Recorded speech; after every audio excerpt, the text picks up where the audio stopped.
उत्तर प्रदेश के इतिहास में कुछ ऐसे नाम हैं जिन्होंने अपनी दम पर, अपनी ताकत पर एक अलग पहचान बनाई। मुलायम सिंह मुख्यमंत्री थे, यादवों के सबसे लोकप्रिय नेता थे और आप उनके खिलाफ झंडा बुलंद किए। मेरे लहजे में जी हुजूर न था। मेरे लहजे में जी हुजूर न था, सिवाय इसके मेरा कोई कसूर नहीं। मेरे ऊपर कई हमले हुए, जिस एफआई में भी हमला हुआ। कई हमले हुए। मतलब 10-12 बताओ। वो है ना कि सफर में मुश्किलें आए तो हिम्मत और बढ़ती। सफर में मुश्किलें आए तो हिम्मत और बढ़ती है। कोई जब रास्ता रोके तो जरूरत और बढ़ती है। अगर बिकने पे आ जाओ तो घट जाते हैं दाम अक्सर। न बिकने का इरादा हो तो पहली बार ऐसे कहीं होगा कि कोई मिनिस्टर अपनी चीफ मिनिस्टर के खिलाफ मेरे ख्याल सुप्रीम कोर्ट में चला गया हो। से it was historical in that point also कि आप अपनी गवर्नमेंट के खिलाफ आ गए। कोई ऐसा यादव हो जो नॉर्दर्न इंडिया में कभी मुलायम सिंह के साथ नहीं रहा हो, कभी मायावती के साथ नहीं रहा हो। तो फिर राजनाथ सिंह आपको बुला के कहानी क्यों कर रहे हो ऐसा? राजनाथ सिंह को थोड़ा सा गुरूर हो गया था। तो आपको लगता है कि ये जो अमित शाह की रणनीति थी, खासतौर से उत्तर प्रदेश में 2014 में, उन्होंने जातियों में उन्होंने सोचा कि यादव वोट नहीं करेगा, यादवों के अलावा जो गैर यादव पिछड़ी जातियां थी उसको बीजेपी के पाले में लाके खड़ा कर लिया, उनको जाति के जगह हिंदू बना दिया। तो आपका कहना ये है कि आपका लग रहा है कि वो पिछड़ी जातियां हिंदू से फिर वो जाति में कन्वर्ट हो जाएंगी? जाति जो होती है संजय भाई, वो धर्म से बड़ी होती है। मोदी जी ने, अमित शाह ने कुछ किया हो नहीं किया हो, लेकिन उन्होंने जातियों को हिंदू बना दिया। हिंदू का मतलब कहना, हिंदू तो थे ही वो, लेकिन उनको जाति से ऊपर हटा के उनको धर्म पे ले आए। जो ताकतवर कम्युनिटीज में जो ताकतवर फेसेस होते हैं, उन्हें बड़ी पार्टी उनसे थोड़ा परहेज करती है। बहुत मात्र अच्छा, क्यों क्यों करती है? फेसेस क्राइसिस तैयार कर, बिना फेसेस के ये केजरीवाल कौन से फेस थे? नन्ना हजारे ने माहौल बता आ गए।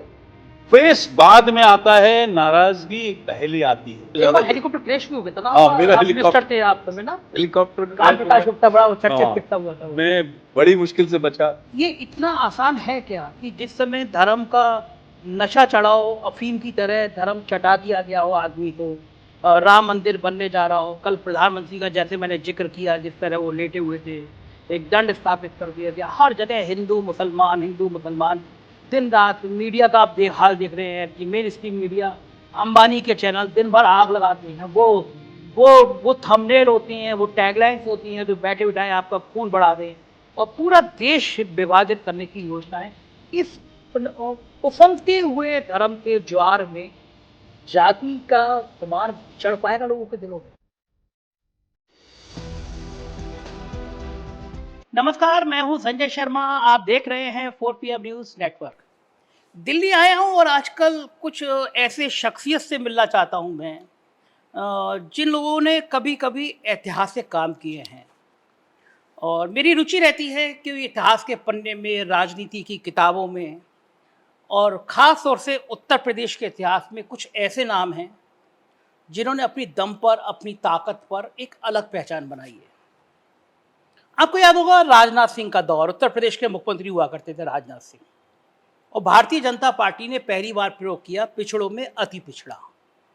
भाजपा का ये ट्रम्प कार्ड बताया गया और मैं इसके आगे की कहानी आपको बताऊंगा कि अभी उस अति पिछड़े कार्ड का हश्र क्या हुआ। उससे पहले मैं आपको ये बताना चाहता हूं कि देश की पूरी राजनीति अब दो बिंदुओं पे आके केंद्रित हो गई है। 2024 की लड़ाई केवल मंडल बनाम कमंडल की होने जा रही है। ये मैं अपने अनुभव से इसलिए कह रहा हूं कि मैं पिछले दिनों में 6 महीनों में कई राज्य घूमा हूं, लगातार घूम रहा हूं, आपको वीडियो बना के भेजता रहता हूं, आप लोग देखते रहते हैं, और मेरी कोशिश रहती है रोज ज़्यादा से ज़्यादा लोगों से संवाद करूं। भारतीय जनता पार्टी की रणनीति रहेगी कि हर हालत में कमंडल को विश्व के पटल पर इतना बड़ा दिखाने की कोशिश करें जिससे जातियों के भ्रम टूट जाएं। कल आपने देखा था, पार्लियामेंट का उद्घाटन था, प्रधानमंत्री जी कुछ संत महापुरुषों के आगे जमीन पर नतमस्तक होकर लेटे हुए थे। मैं कुछ टिप्पणी नहीं करना चाहता, आप किसी संत की आप अभिवादन करें, उसका प्रणाम करें, मुझे कोई आपत्ति नहीं है, लेकिन भारत के राष्ट्रपति को जो ये फोटो था उसकी दुनिया भर में आलोचना हुई और कहा गया कि भारत पंथ निरपेक्ष राष्ट्र है। यहाँ पे धर्म निरपेक्ष, पंथ निरपेक्ष शब्द इसलिए रखा गया क्योंकि यहाँ सभी धर्मों का समान भाव हो। तो लड़ाई मैं इस मुद्दे पे बताना चाह रहा था, लड़ाई जो है 2024 की मंडल बनाम कमंडल होगी। बिहार में नीतीश कुमार ने जातीय जनगणना का दांव इसीलिए चला, और ये जातीय जनगणना का दांव ने भारतीय जनता पार्टी को पसीने छुड़ा दिए हैं, क्योंकि बीजेपी जानती है कि कमंडल का इलाज सिर्फ मंडल है। अब मैं आपको बात लेके चलता हूँ राजनाथ सिंह की, जो मैं आपको उस संदर्भ में बता रहा था। तो राजनाथ सिंह जब मुख्यमंत्री थे, उन्होंने पिछड़ों में अति पिछड़ा कार्ड का दांव चल दिया, और इन्हें बताया गया कि ये राजनाथ सिंह का मास्टर स्ट्रोक है। लेकिन होनी को कुछ और मंजूर था। राजनाथ सिंह के मिनिस्टर में पर्यटन मिनिस्टर थे, नाम था अशोक यादव, रहने वाले शिकोहाबाद के थे। और मैं चूंकि अपनी पत्रकारिता के शुरुआती दौर में एटा, इटावा, मैनपुरी, शिकोहाबाद, बदायूं, चूंकि बदायूं मेरा घर था, तो मैं उन दोनों उस राजनीति का बड़ा अध्ययन करना चाहता था जब मुलायम सिंह यादव मुख्यमंत्री हुआ करते थे। तो मुलायम सिंह यादव खास तौर से यादव और मुसलमानों में बहुत लोकप्रिय थे, दीवानगी की हद थी, लोग उनको भगवान की तरह पूछते थे। लेकिन शिकोहाबाद के अशोक यादव ने उनके खिलाफ मोर्चा खोला, चुनाव लड़े, विधायक बने, और यादवों में कोई मजबूत नेता स्थापित हो, मुलायम सिंह यादव को ये बात बड़ी अखरती थी। अशोक यादव पे कई बार हमले हुए और बड़ी बड़ी घटनाएं हैं। एक बार उनका हेलीकॉप्टर ही पूरा क्रैश हो गया था, राम प्रकाश गुप्ता के चीफ मिनिस्टर थे, कैसे कैसे बचे।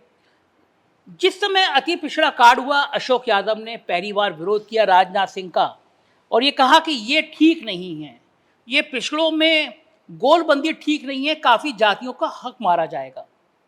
अब आप कल्पना करिए, कोई किसी मुख्यमंत्री के काल में उनका मिनिस्टर बगावत कर दे तो राजनीति में उसके संकेत क्या जाते हैं। और मामला यही नहीं रुका, अशोक यादव अपनी ही सरकार के खिलाफ सुप्रीम कोर्ट चले गए। और मजे की बात यह है, लड़ाई बहुत बढ़ गई।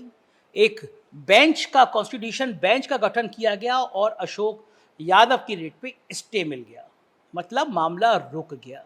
राजनीति के तमाम पहलू इस समय मुखर हैं, उग्र हैं, और खास तौर से जातीय राजनीति भी है। अशोक यादव ने उसके बाद जातीय मुद्दे को देश के अलग अलग फोरम में कहा। तो आज मैं इतनी भूमिका मैंने इसलिए बताई कि मैं आज सैनिक फार्म हाउस में उनके घर पे आया, मेरा बड़ा मन था उनसे मिलने का। खास तौर से जब जातीय जनगणना का मुद्दा जब से शुरू हुआ, तो मैं उत्तर प्रदेश के इतिहास में देख रहा था, क्योंकि उत्तर प्रदेश, ये तय है कि 2024 में उत्तर प्रदेश ही प्रधानमंत्री नरेंद्र मोदी का भविष्य तय कर देगा।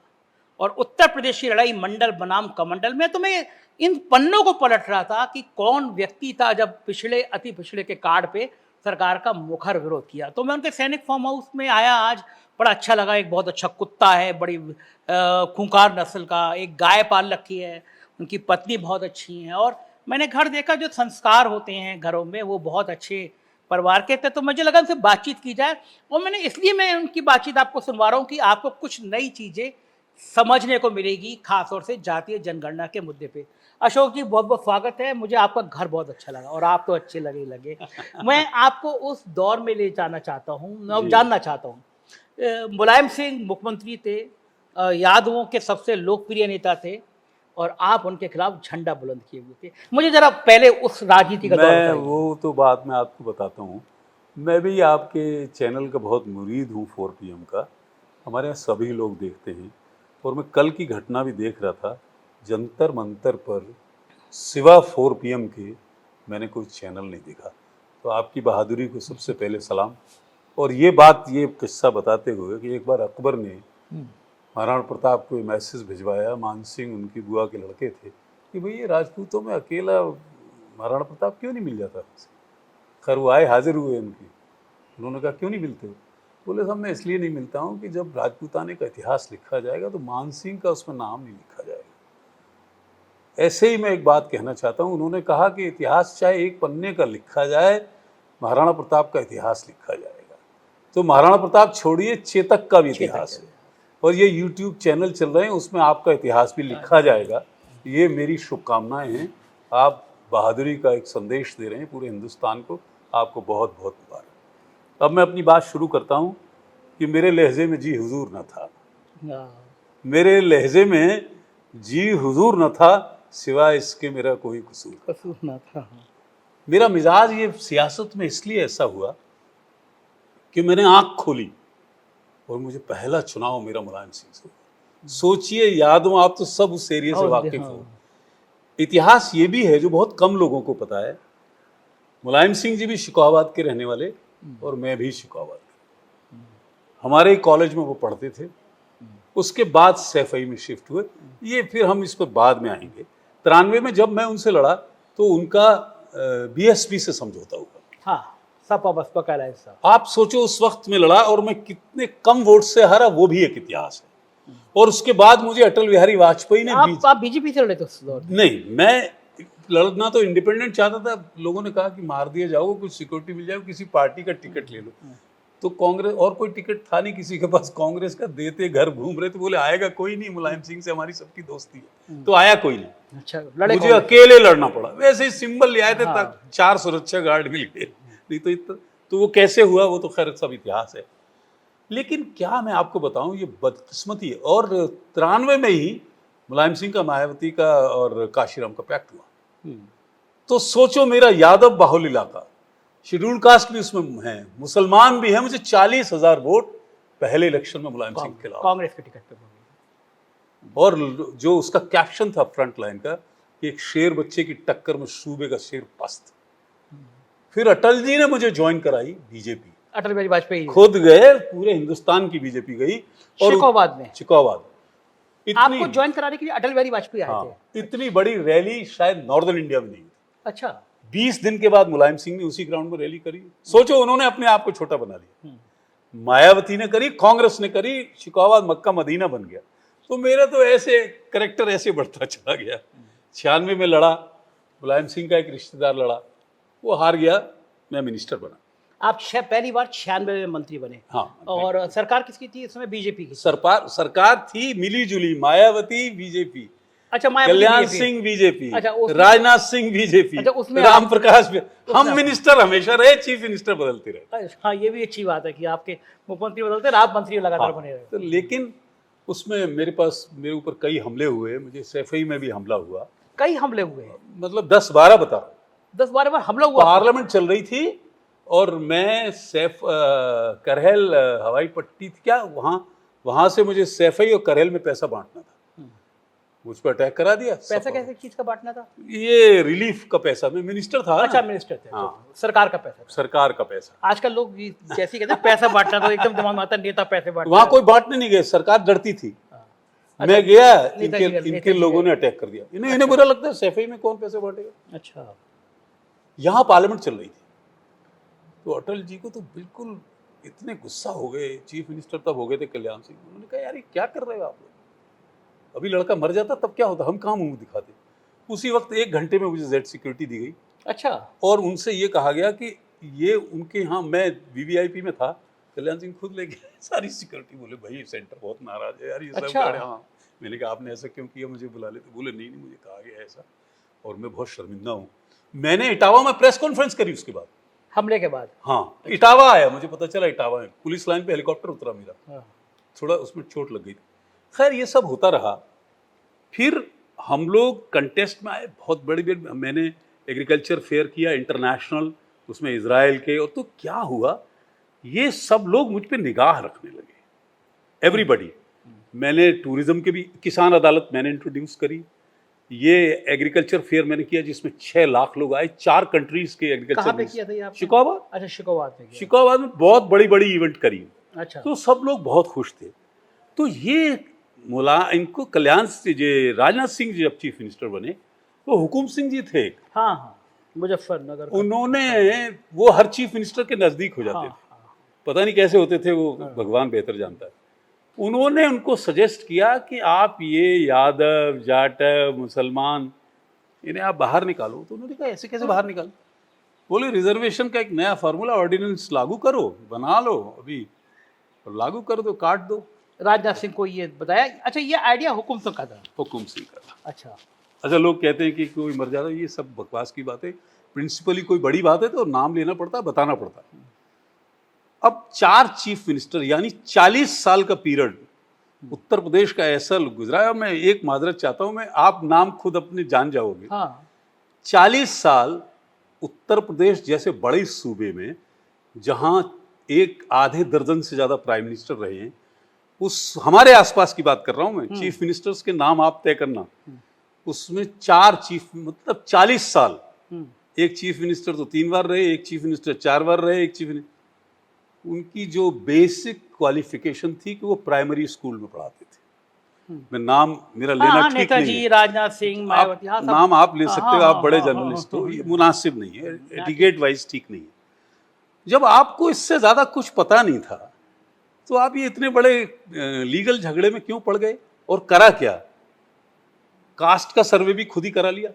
अच्छा, हाँ, तो राजनाथ सिंह ने उस समय जाति का सर्वे कराया था। वो जरूरी होता है अच्छा, एक्ट पास करने हाँ, के लिए हाँ, कि हाँ क्या है। तो उन्होंने जब आप खुद ही सर्वे कराओगे तो नेचुरली उसकी वैलिडिटी क्या है? और इतना लीगल पॉइंट छोड़ दिया। अच्छा, फिर ये लोग चिल्लाने लगे, है कोई माइकल लाल जो इसको छू के दिखाए? राजनाथ सिंह का स्टेटमेंट आया था, यहाँ याद है, वो चीफ मिनिस्टर का आया था अच्छा, कि लागू साहब, होगी। हाँ, कोई अब साहब ये सब जगह उन्हें तो लगा कि डर गए सब, हाँ, डर गए। मैंने अटल जी को कहा, मैंने कहा साहब ये बहुत बुरा हो रहा है। बोले भाई मुझे पूरी बात नहीं बताई गई थी। मैंने कहा साहब मैं पिछड़े वर्ग से आता हूँ, मैं किसी अपने, अगर मैं यादव भी हूँ और इसमें यादव भी अगर कटेंगे, पिछड़े वर्ग सब कट जाएंगे, अहीर, जाट, गुजर, मुसलमान सब। मैंने कहा मुझे किसी को और दिया जाए, मुझे कोई एतराज नहीं है, सही बात है। लेकिन मेरे में से काट के तो न दो यार, आप में हिम्मत है उनके लिए अलग कर दो। लेकिन वो कुछ था नहीं, नौकरियां वो थी, पिछड़ों में अति पिछड़े कर दिया, वो कुछ नहीं था। भाई बीजेपी ने कभी कोई रिजर्वेशन किया है क्या? पूरा पूरा कॉन्स्टिट्यूशन उठा के देख लीजिए। इनको कुछ पता नहीं था, वो जल्दी जल्दी बढ़े थे। आपको ध्यान हो, हाँ, बहुत घोषणाएं कर रहे थे। हाँ, लगातार घोषणा मंत्री नाम हो गया था घोषणा मुख्यमंत्री। और वो ये कह रहे थे जैसे होता ना, कर ले दुनिया मुट्ठी में। हाँ, वही उन्हें ये लग रहा था सब कुछ कर दो, तो ये कर दिया। मुलायम सिंह चुप, मायावती चुप, जिनको बोलना चाहिए था ये सब घबरा गए। बोले अब तो कैसे होगा, क्या होगा? एक्ट पास हो गया, 95,000 वैकेंसी निकल गई सब। अच्छा, उसी एक्ट के तहत 95,000 उसी, मतलब हमारा प्रधान बनना था बैकवर्ड का तो 5% बनने थे। हाँ, यादव का ऐसे समझो आप, आरक्षण 27 की जगह 7 रह गया, जाटव का 6 रह गया, पसमंदा मुसलमाना का सबका कट गया। तो हम लोग, मैंने राय मशवरा किया, अटल जी को इन्फॉर्म किया। बोले भैया मेरे से उतना मशवरा नहीं हुआ है और मेरी समझ में नहीं आता ऐसे। मैंने कहा साहब सारी यादव जाति मुझे कोई वोट नहीं दे देगी, न मुसलमान दे देंगे, न मुझे और कुर्मी और वो दे देंगे जाट, लेकिन यादव मुझसे सवाल जरूर करेगा कि तुम वहां थे तो क्यों नहीं बोले। मेरी गर्दन कट जाएगी, मुझे ऐसी मिनिस्टरशिप नहीं चाहिए। मैं सब सुप्रीम कोर्ट आ गया। सुप्रीम कोर्ट आ गया तो बस जी सरकार सेंटर में भी थी, अटॉर्नी जनरल सोली थे। बोले ये क्या कर रहा है अशोक यार, ये कोई तमाशा हो रहा है, तुम ले आए और ये इस पे कुछ हो जाएगा क्या? 4 साल मुकदमा चलेगा। खैर वो डराते रहे सब लोग मुझे उनकी तरफ। आप ये सोचो जब मेरी तारीख पड़ती थी तो 150-200 लड़के आते थे पूरे इंडिया से, क्या हो रहा है, क्या हो रहा है। हाँ, लालू जी, बहुत बड़ा मुद्दा था, बहुत बड़ा। लालू जी फोन कर रहे, शरद जी फोन कर रहे, यार ये कैसे होगा। कपिल सिब्बल मेरे लॉयर थे, सलमान साहब भी खड़े होते थे। बोले यार इसमें डाउट है क्योंकि वैकेंसी निकल गई थी। हाँ, 95,000। हाँ, we can not go out. पता नहीं क्या हुआ, लगातार हम जाते रहे। बारूचा साहब बहुत बहुत जबरदस्त चीफ जस्टिस थे। उन्होंने एक दिन कहा कि ये बताओ कि ये कोई इलेक्शन आसपास है क्या? है साहब। ये उस इलेक्शन को अफेक्ट करने के लिए करा साहब। आप ये बताइए कि क्या आपके पास कोई और वैलिड पॉइंट है? हम तो रोज यहाँ 20-20 वकील रहते थे। हाँ, तो जब वो है ना कि सफर में मुश्किलें आए तो हिम्मत और बढ़ती है, सफर में मुश्किलें आए तो हिम्मत और बढ़ती है, कोई जब रास्ता रोके तो जरूरत और बढ़ती है, अगर बिकने पे आ जाओ तो घट जाते हैं दाम अक्सर, न बिकने का इरादा हो तो कीमत और बढ़ती है। बिल्कुल, बहुत अच्छी बात, बिल्कुल सही बात। पूरे हिंदुस्तान में मैं मशहूर हुआ। रिजर्वेशन तो आपको 1 मिनट और कहता हूँ, 1931 में पहली बार AC टर्नर ने किया था पूरी इंडिया का, वो एडमिनिस्ट्रेटिव 1931 में, बिफोर द इंडिपेंडेंस। और अमेरिका भी रिजर्वेशन देता है कमजोर वर्गों को, वीक्स को, उनके प्रोविजन है पूरा। मेडल कमीशन पास हो ही चुका था साहब, कोई बोले नहीं डर के मारे। पहुंचते पहुंचते तो लास्ट में मैंने उनको कहा कपिल सिब्बल को, साहब बैकवर्ड कमीशन बनाए, इन्होंने एक चिट्ठी नहीं डाली उन्हें, उनसे कहते सर्वे कराने के लिए। Who are they? वो बारूचा साहब को अटक गई बात। बोले भाई जब बैकवर्ड कमीशन बना हुआ है तो have you requested those people? कोई चिट्ठी नहीं थी। तो उन्होंने कहा ये वैकेंसी आपने कैसे निकाल दी? इलेक्शन कब है आपके यहाँ? वही 4 महीने बाद 5 महीने बाद इलेक्शन। उसने कहा ये सब आपने इलेक्शन की वजह से किया है, कोई और आपकी पिछली भी तमाम चीजें ऐसी हैं, you are just announcing the things, your government notice. वाह। भाई साहब पूरे हिंदुस्तान में और यहाँ ये आप मिनिस्टर थे, हाँ, तो ये मेरे ख्याल से ये पहली बार ऐसे कहीं होगा कि कोई मिनिस्टर अपनी चीफ मिनिस्टर के खिलाफ मेरे ख्याल सुप्रीम कोर्ट में चला गया हो। से it was historical in that point also कि आप अपनी गवर्नमेंट के खिलाफ आ गए। इट वाज हिस्टोरिकल आल्सो कि जब बैकवर्ड कमीशन पे कोई अपनी सरकार के खिलाफ जीता हो। इट वाज हिस्टोरिकल आल्सो कि कोई ऐसा यादव हो जो नॉर्दर्न इंडिया में कभी मुलायम सिंह के साथ नहीं रहा हो, कभी मायावती के साथ नहीं रहा हो। सो ये बिल्कुल अजीब अजीब सी बातें तो थी। फिर राजनाथ सिंह ने आपको बुला के कहानी क्यों कर रहे हो ऐसा? राजनाथ सिंह को थोड़ा सा गुरूर हो गया था। अच्छा। उन्हें लगता था कि इसके खिलाफ तो कोई बोल ही नहीं पाएगा। हाँ। इधर उधर उन्होंने कोशिश करी, लेकिन वो समझ रहे थे कि हमारी उधर भी सरकार है, लखनऊ में भी सरकार है, होगा क्या। अटल जी आपको बहुत पसंद करते हैं। अटल जी ने ही तो मुझे बीजेपी में लाए थे, और मैं क्या बताऊं, और उनको हम लोग जब भी याद करते हैं, और वो जानते थे कि मेरे बारे में सारी चीज़ें जानते थे। मेरे ख्याल जो अब भी है, ये चुनाव जो 2024 का है, ये टोटली ओबीसीज पे हो रहा है। हाँ। मंडल 1 और मंडल 2, ये जितना बाकी लोग कमंडल कर रहे हैं तो उसका मुकाबला मंडल ही कर पाएगा। आप देखो ये जो जाति जनगणना हो रही है, ये भी उसी तरफ इशारा। वो तो रोक लगवा दी, हाई कोर्ट ने रोक लगा दी, सुप्रीम कोर्ट में भी आ गए। लेकिन जब आप रोक लगाते हो तब लोग और उसकी तरफ से गहराई से देखते हैं, और जितने जो बैकवर्ड क्लासेस के लोग हैं वो भी इकट्ठे हो रहे हैं। क्योंकि और जब तक, अब आप ये बताइए, ये जाट क्या है? ये भी बैकवर्ड क्लास है। गुजर क्या है? ये भी बैकवर्ड क्लासेस हैं। ये सब इकट्ठे जब होंगे तो ये फिर ये जो इज्म है, ये जो आइडियोलॉजी है, इसके खिलाफ सिवा मंडल के कोई यशपाल मलिक क्या है? He is backward. Jat backward में है। सतपाल मलिक क्या है? बैकवर्ड है। तो आपको लगता है कि ये जो अमित शाह की रणनीति थी, खासतौर से उत्तर प्रदेश में 2014 में, उन्होंने जातियों में उन्होंने सोचा कि यादव वोट नहीं करेगा, यादवों के अलावा जो गैर यादव पिछड़ी जातियाँ थी उसको बीजेपी के पाले में लाके खड़ा कर लिया, उनको जाति की जगह हिंदू बना दिया।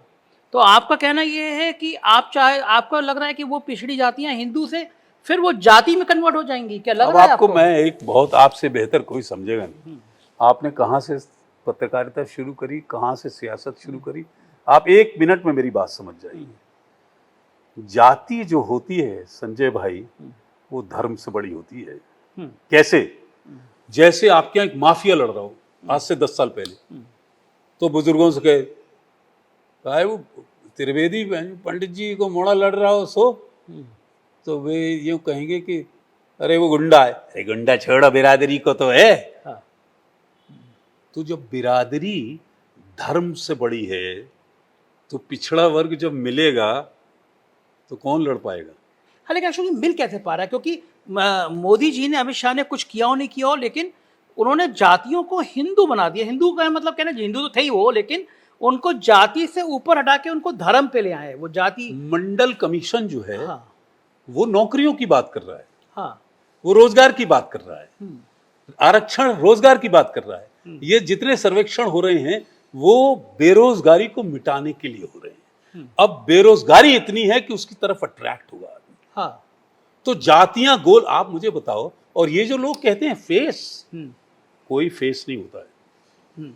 आप ये बताइए, इमरजेंसी लगी थी तो जयप्रकाश नारायण तो 72 साल के थे, फेस थे क्या? वो कोई अनॉइंस थी। हाँ, नहीं, बात तो ये इसलिए भी ठीक है क्योंकि मंडल कमीशन लागू करने वाला एक ठाकुर था, विश्वनाथ प्रताप सिंह क्षत्रिय थे, ऊंची जाति में आते थे, लेकिन उन्होंने कौन फेस किया? हाँ।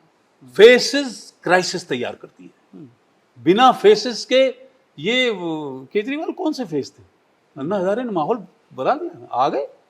फेस बाद में आता है, नाराजगी पहले आती है। और आप मुझे बताओ कहाँ फेस, और राज्यों में कहाँ फेस चल पा रहा है?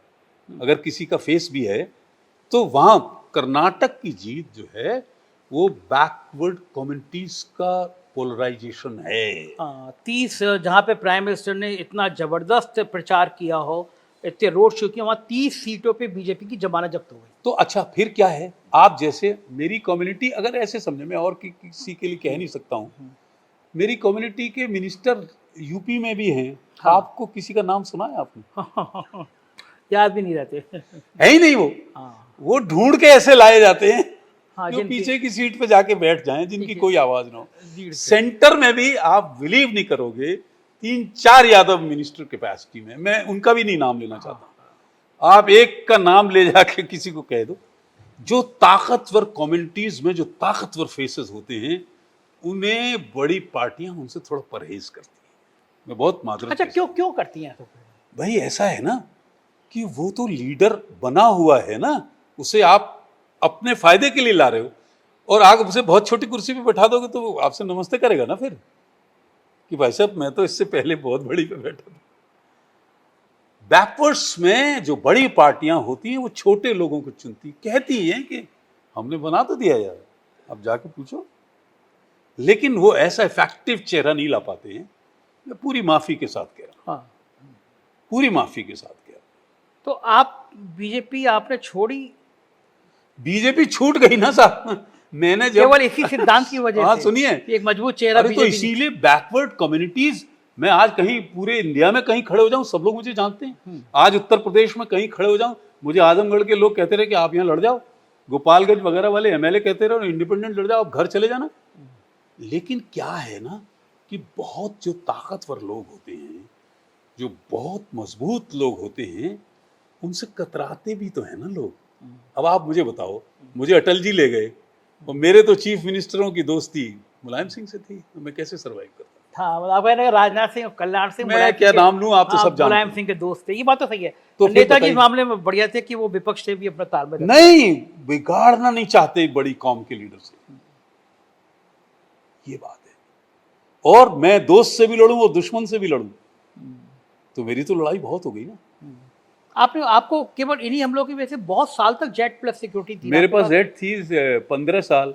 15 साल आप जेट 16 साल 16 साल जेट प्लस सिक्योरिटी में रहते थे हाँ, आप? जेट सिक्योरिटी में था मैं। Jet security. हाँ, बुलेट प्रूफ गाड़ियां चलती थी। अच्छा, कारगिल का पैसा मैंने सारा बांटा अटल जी के कहने पे। मैं रात भर हेलीकॉप्टर से उड़ता था। अच्छा, सबसे एक ज्यादा बार हेलीकॉप्टर क्रैश भी हो गया था ना? हाँ, आपका? मेरा आप हेलीकॉप्टर- मिनिस्टर थे आप तब, है ना? हेलीकॉप्टर राम प्रकाश गुप्ता, बड़ा वो चर्चित हाँ, किस्सा हुआ था वो। मैं बड़ी मुश्किल से बचा। क्या हुआ, क्या था वो घटना? हेलीकॉप्टर मैं आ रहा था मैनपुरी से और वो इंजन फेल हो गया। Oh my God. Engine fail हो गया, फिर जमीन पे गिरे और मैं कूद गया बहुत हाइट से। हेलीकॉप्टर से? हाँ, और वो फिर बहुत मुसीबत में अपोलो में एडमिट रहा। फिर यहाँ तो सभी बड़े बड़े लोग आए, हेलीकॉप्टर बिल्कुल क्रैश हो गया? एकदम जल के राख हो गया। मैं कभी भेजूंगा आपको। My God. और फिर मुझे, ये किसी को पता नहीं, मुझे बहुत सारा मुआवजा मिला। अरे वाह। उन्होंने बाहर कोर्ट अच्छा, वो हेलीकॉप्टर वाली कंपनी ने की दिया होगा आपको? बेल थी, उसने कहा भाई साहब किसी को बताना मत। अच्छा। मैंने कहा ठीक। अच्छा है, उस पर लगाओ कंपनी बदनाम हो जाएगी हमारी हेलीकॉप्टर की। मैंने कहा ठीक है जी। अच्छा हाँ, ये सच बात है। अच्छा। ये लेकिन मेरी अकेली जान बची। मादरा सिंधिया का सेम एक्सीडेंट हाँ, हुआ, अनफॉर्चुनेटली। जगन मोहन रेड्डी जी के सुरेंद्र बंशीलाल के बेटे और जिंदल साहब, they had same, engine fail हो गया, दे डाइड।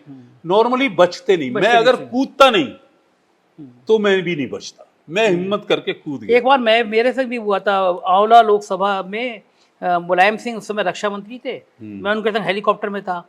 तो वहाँ पे यादव कम्युनिटी ज़्यादा थी और जनता दल ने उस समय एक यादव को दे दिया और नेताजी ने ठाकुर सरराज सिंह को दे दिया था। हाँ, तो दे दिया था। बिनावर में वो लोकसभा का चुनाव था, मायावती जी मुख्यमंत्री थी।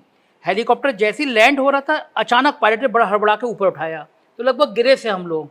तो उसने बताया कि नीचे बहुत हाई टेंशन लाइन जा रही थी और थोड़ा नीचे जाते ब्लास्ट हो जाता, हेलीपैड के ऊपर ही बनी थी। Yes yes. तो नेताजी ने वो हेलीकॉप्टर, गुस्से में तो आती थे वो नेताजी, उन्होंने खेत में उतरवा दिया हाँ, जबरदस्ती। बचा होगा और वो उसमें। मंच पे जाके मैंने देखा पॉलिटिशियन कैसे होते हैं, और पूरा माहौल था कि नेताजी हार जाएंगे, क्योंकि यादव नाराज थे हाँ। कि भाई हमारी ना देकर आपने टिकट उसको दे दिया तो हम जनता दल में चले।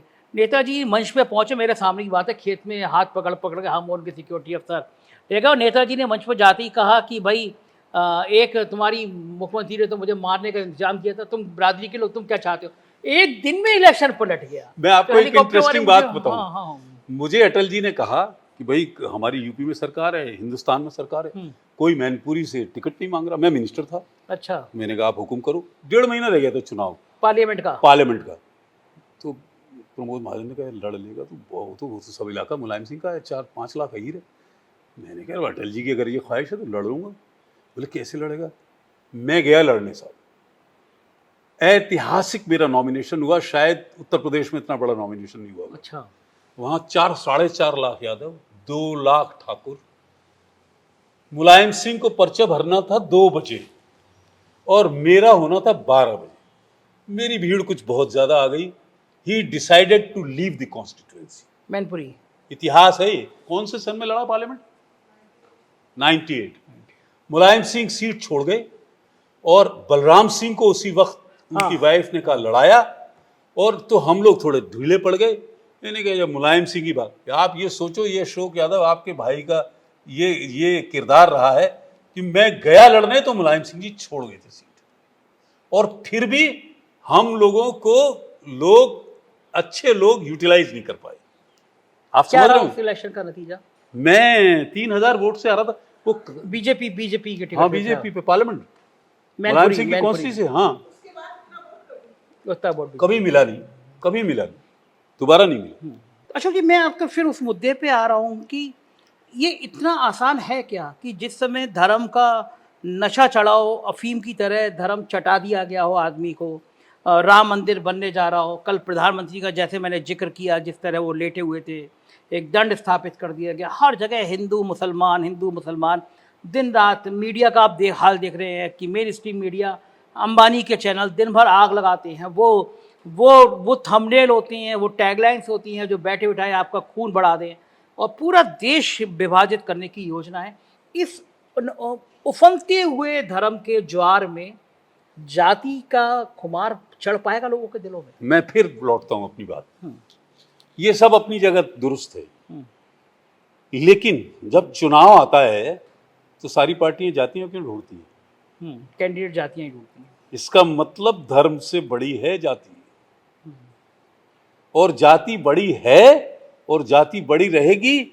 ये तो धर्म जो है वो आता ही शुरू बाद में होता, क्योंकि हर धर्म के अपने कायदे कानून सब अलग हैं। और जब जाति का सवाल आता है तो आदमी जाति के पीछे पहले खड़ा हो जाता है। इसीलिए मंडल वाले लोग इकट्ठा कर रहे हैं, जातियों का समूह तो है वो। राहुल गांधी ने कर्नाटक में कहा भी कि हम जाति जनगणना का समर्थन करते हैं और आएंगे। अच्छा, ये सरकार और नीतीश से इसीलिए थोड़ी घबराहट है कि जातियों की गिनती हो जाएगी तो फिर मुश्किल तलब हो जाएगा ना। और यूपी बिहार एक जैसे सूबे हैं।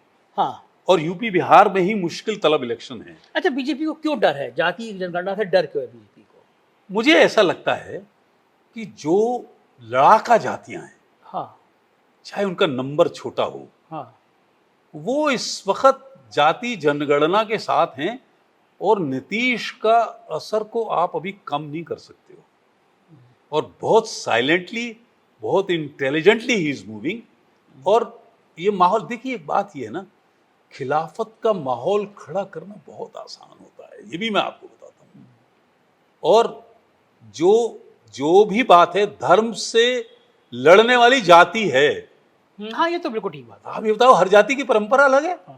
मेरे यहाँ शादी अलग तरीके से होगी, आपके यहाँ अलग होगी, इनके यहाँ अलग होगी। बिल्कुल ठीक बात। तो फिर मैं ये समझता हूँ। और एक बात, मुझे एक उम्मीद है, शायर की एक बात सुना के अपनी बात खत्म करता हूँ, कि तसव्वुरात की परछाइयाँ उभरती हैं, कभी गुमान की सूरत, कभी यकीन की तरह। वो पेड़ जिनके तले हम पनाह लेते थे, खड़े हैं आज भी साकित किसी अमीन की तरह। उन्हीं के साए में फिर आज 2 धड़कते दिल, खामोश होठों से कुछ कहने सुनने आए हैं। बहुत कशाकस से, बहुत काबिज से, ये सोते जागते लम्हे चुरा के लाए थे। यही फिजा थी, यही रुत, यही ज़माना था। यहीं से हमने मोहब्बत की इब्तिदा की थी। धड़कते दिल से लरसती हुई निगाहों से हुजूर गैब में नन्ही सी इल्तिजा की थी, कि आरजू के कमल खिल के फूल हो जाएं और दिलो नज़र की दुआएं कबूल हो। क्या बात है! आपको इतनी शेरो शायरी, कविता याद? नेता मैं उर्दू एज लैंग्वेज पढ़ा। अच्छा, और वाह, क्या बात है! आप तो बहुत घूमे भी हैं ना हाँ, दुनिया?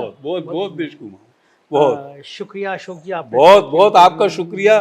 4 PM को बहुत बधाइयाँ, मुबारकबाद। आप दिल्ली में बहुत बड़ी कवरेज करने आए, और अब आपसे तो रोज़ सामना होगा। आप जो 24 का इलेक्शन हो रहा है, ईश्वर करे आप हाईलाइट में रहें, क्योंकि मेन स्ट्रीम तो मीडिया रहा नहीं कुछ भी। लोगों जनता अब में आप भी- लोग इतना आगे, भाई आप लोग इतना आगे आ रहे हैं, जैसे जो जिन बॉलों पे जो क्रिकेटर जो होते हैं सिक्सर मारते हैं, वो छोड़ आते हैं पीछे भी, दाएं से मारते हैं ज्यादातर, आपके सभी सिक्सर लग रहे हैं। तो ये बहुत थे बहुत धन्यवाद। धन्यवाद अशोक जी। तो ये थे अशोक यादव जी। मैंने जैसे बताया कि जातीय जनगणना के मुद्दे पर जब अपनी सरकार में मिनिस्टर रहते हुए विद्रोह करके सुप्रीम कोर्ट तक पहुंचे, स्टे हुआ, और इस समय मैंने इसलिए ये इंटरव्यू किया कि मैं आपको समझा सकूं कि 2024 में कमंडल का मुकाबला सिर्फ मंडल कर रहा है, जिसकी आग बिहार से नीतीश ने सुलगाई है। और आग बढ़ते बढ़ते यहाँ तक पहुंची कि कर्नाटक में राहुल गांधी ने कहा कि हम जातीय जनगणना का समर्थन करते हैं, हम लगभग करा चुके थे, अब मोदी जी को, प्रधानमंत्री को ही चाहिए कि वो आंकड़े सार्वजनिक करें। और बीजेपी डर रही है कि अगर जातियों के आंकड़े सामने आ गए तो शायद कमंडल का भूत कम हो जाएगा।